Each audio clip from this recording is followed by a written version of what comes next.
Hey guys, today we're going to react to Bad Landlord Part 2 by Marvin the POS, Bruce Stu Films. It's put out on my recommendation. Probably gonna go back and watch Part 1, but let's just get this started. Bad Landlord Part 2. Leave an original video down below. The POS Landlord. Have you ever seen my first cartoon on what it's like living with a slumlord? Well, let's do a quick recap. Me and my friend Brewer lived in a duplex owned by... decided it was time to move on to greener pastures. And by greener pastures, of course, I mean moving to an even shittier house with an even shittier landlord. Hooray, hooray, hooray. Now, Brewer was the one that found this new place on good old Craigslist.com. But we're going to go back and get more details. Yeah, back then, it wasn't just used for buying hookers and methamphetamine. I mean, it was mostly used for that, but you could also find houses to rent as well. So we make an appointment to check out a house that's in our price range, and that is where we first meet Marvin, the piece of shit landlord. Oh, your ass, okay. Now, of course, we didn't know he was a piece of shit when we first met him, but he sure as hell wasted no time lying right to our fucking faces, let me tell you. Hi, I'm Marvin the Landlord from, Pisshole Rental Properties. How you guys doing? Good, Marvin the Landlord. Nice to meet you. You're not like one of those piece of shit landlords, are you? Oh, no, of course not. Me? No, I'm one of the good landlords. I tell you what, you boys couldn't have picked a nicer area. It makes Mr. Rogers' neighborhood look like a fucking crack den, I tell you what. Look, right over there, there's, old Mrs. McGillicuddy. Hello, Mrs. McGillicuddy. Lovely day we're having. I don't know who you are.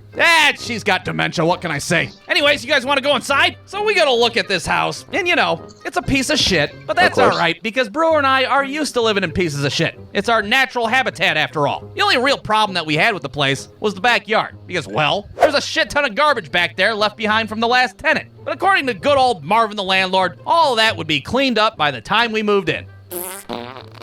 So, taking Marvin the Landlord's word at face value, we agree to rent out the place. All right, looks like we got a deal. I just need you guys to sign this 2-year lease agreement, give me your first and last month's rent, a security deposit, your social security numbers, and if you can slice your hands open and make a blood pact not to fuck up the property, I can get you guys the keys by next week. So the following week, me and Brewer start moving all our stuff in, and we can't help but notice that the neighborhood seems a hell of a lot shittier than it did on our first visit. All of a sudden, there's like broken windows everywhere. There's like an active crime scene. Old Mrs. McGillicuddy's lying dead in the street and shit. Some meth head standing there holding a machete and a Newport. Right. The fuck you looking at, Four Eyes? Nothing? Oh,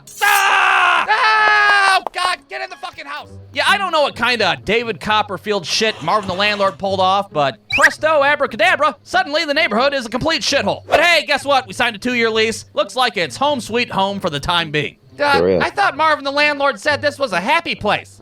Yep, I thought so too. I don't think he's one of the good landlords, is he? No, Brewer, I don't think there's such a thing. Well, imagine my surprise when a few days later, I'm leaving the house to go to work, and I see that my car has a slashed front tire, and the words, bitch, ho, are spray painted on the side of it. Oh, what have they done to my sweet, sweet Chevy Cavalier? But then I look a little farther down the road, and I see that there's another white car, very similar looking to mine, with all of its tires slashed, and many, many more bitch hoes spray painted on the side of it. Now, I'm no Columbo, but I'm guessing what had happened was, late last night, some piece of shit wanted to get revenge on his ex-girlfriend, but he was so drunk, he didn't realize he was vandalizing the wrong car until he was fucking halfway through. Fuck, wait a minute, this isn't a Dodge Neon. Whoops. So I decided to go ahead and give Marvin the Landlord a call because, well, he straight up lied about how great this neighborhood was. Hello, Pisshole Rental Properties. Marvin the Landlord speaking. Yeah, hi. Just letting you know, my car just got fucked 6 ways to Sunday out in the street. Oh, really? Sorry to hear about that. But, what's that got to do with me? Because you said this place made Mr. Rogers' neighborhood look like a fucking crack den, that's what. I did? Well, that's weird. I've never even seen Mr. Rogers' neighborhood. Oh well, sorry to hear that. Bye-bye. And just like that, in so many words, Marvin the Landlord told me I could go fuck myself, and it was none of his business. Well, needless to say, I had a real rootin' tootin' time that day, driving to work on a donut with my bitch ho-mobile.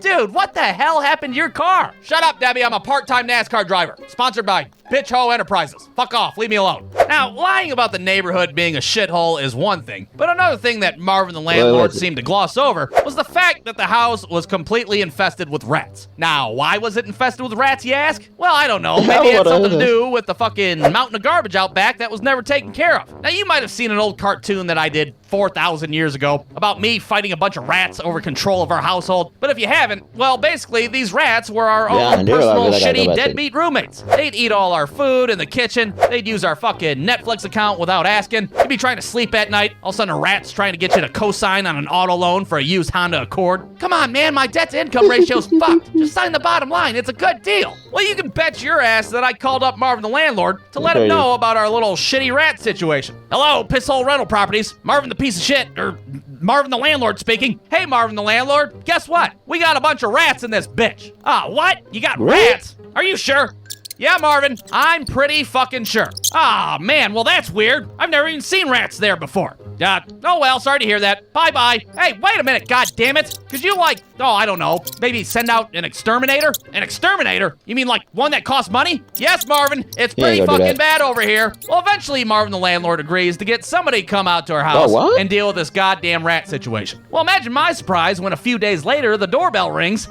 I go and open the door, and guess who's there? Not a fucking exterminator, I can tell you that. Instead, there's 2 rat traps left behind on the ground with a little post-it note attached to them. Good luck. Go get him, Tiger. Marvin the landlord. Oh, okay, cool. I guess we're the fucking exterminators then. That's neat. So after getting next to no help from Marvin the landlord, me and Brewer had no choice but to fight these rats all on our own. Oh shit, we need an airstrike now. Bombs, napalm, fucking Agent Orange. Who gives a shit? We need help. Again, if you want more details, go check out my old rat hunting video. Or don't, I'm not your dad. I can't tell you what to do. Just know that eventually, me and Brewer had to violate the Geneva Convention and use chemical warfare to poison all those fucking rats. Well, after dealing with that whole situation, me and Brewer were not trying to live in that house any longer. I mean, it's probably only a matter of time before that meth head out in the street breaks in and has his way with us. Ah! Do you guys want to buy some food stamps from me? Well, lucky for us, Brewer runs into a guy at work that has a rental property of his own, and he said that we could move in as soon as possible. So when Brewer comes home and tells me this, I'm like, hell yeah, let's get the fuck out of here. So I call up Marvin the landlord, and I'm like, hey Marvin, guess what? We're moving out next week. You can suck it. Whoa, whoa, whoa, what are you talking about? You guys signed a 2-year lease agreement, buddy. You're not going anywhere. Yeah, well, we're fucking breaking it. How about that? We done dealt with rats and meth heads, and somebody slut-shamed my Chevy Cavalier. We're done. We're getting out of here. Well, this little conversation quickly escalates into a screaming match over the phone. Marvin says something along the lines of us being pieces of shit and he should take us to court, and I say something along the lines of him being a slumlord piece of shit and he should go die in the street. Something along those lines. Well, eventually, Marvin gives in and he's like, you know what? Fine. To hell with you guys. You got a week to get all your crap out of my house. Goodbye. Fucking kids these days. Can't even deal with a meth head or a few dozen rats. Unbelievable. So after breaking our lease, Brewer calls up the guy from his work to let him know that we're good to go. Hi, it's me, Brewer. You know, the guy from Circle K? No, the other guy. You know, the guy that you think is weird, but you look past it because I give you free Polar Pops? Yeah, that's right. Hey, I'm just letting you know that we're ready to move in. Uh-huh. Uh-huh. Oh, I see. Okay then, bye-bye. He said he already rented that place out to somebody else. What are you talking about? Brewer, I just broke our lease and called Marvin a slumlord piece of shit.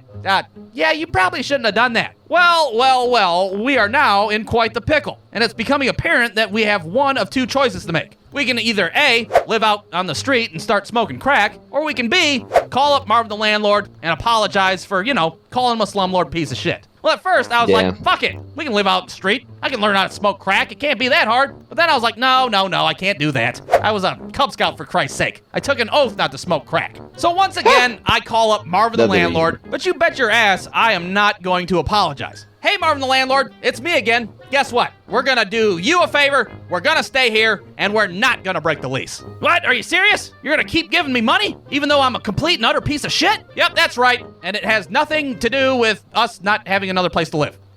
You're welcome, fuck off, thanks for nothing. Okay. So in the end, I guess Marvin the landlord won the battle because we ended up staying in that shithole house. But you bet your ass, as soon as that lease was up, we got the hell out of there and moved on to greener pastures. And by greener pastures, I mean a halfway decent house with, believe it or not, a halfway decent landlord. Wow, look at that, we found one. But if you want to hear that story, well, you're just gonna have to wait till, well, never, because there really isn't much of a story to tell. I mean, there's no rats or meth heads out in the street. It wasn't fucking haunted. We didn't get a utility shut off. What can I say? Life's not always a goddamn M. Night Shyamalan movie, all right? So here's to you, Mark and Marvin, the pieces of shit landlords. If you're out there to this day still ripping people off, well, I hope your next eviction is a fucking nightmare, and I hope a sick cat pisses all over your carpets. The end.